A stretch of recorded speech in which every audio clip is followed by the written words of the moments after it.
Today, a former police officer was sentenced to jail time for his role in the death of a 3-year-old child in Hamilton earlier this year. Benjamin Bishop pleaded guilty to involuntary manslaughter last month. Earlier today, Ken Brown was at the hearing and has a look back at this case, from the calls for help all the way up to the calls for justice inside of the courtroom.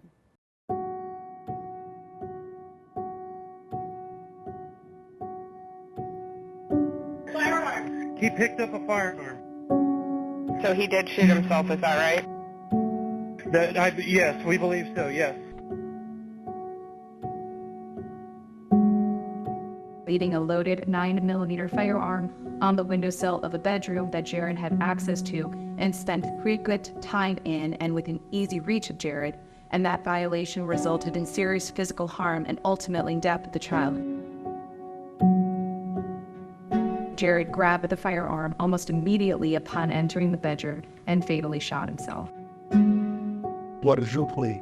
Guilty. Benjamin Bishop pleaded guilty to an involuntary manslaughter charge, and his sentencing brought new layers of the story to light. He's the former police officer accused of leaving a gun within reach of a 3-year-old child who picked up the firearm and accidentally killed himself. Jared Green II was that child. I always wondered what you were going to be when you grew up, and now I know for certain. God chose you to be an angel. Jared's family shared he was a happy, fun-loving, autistic 3-year-old. In court, the judge read through the record about how the gun had a round in the chamber, how it was one of 2 guns the former Centerville officer left out and unattended in the home.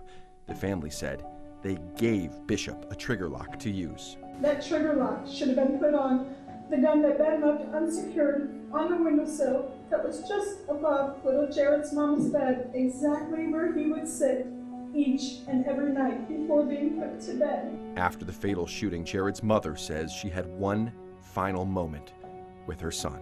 Jared looked at me one last time before squeezing my hand and seizing.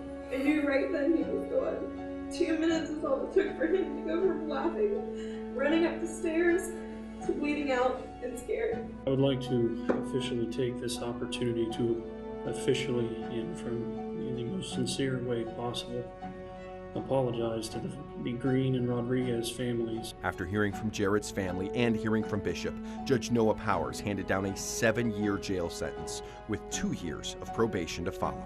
For any person, any responsible gun owner to do something like this is just unfathomable. But it's particularly the case where you have somebody who's been trained as a peace officer. And that was our Ken Brown reporting. Bishop was also ordered to pay restitution for the cost of Jared's headstone.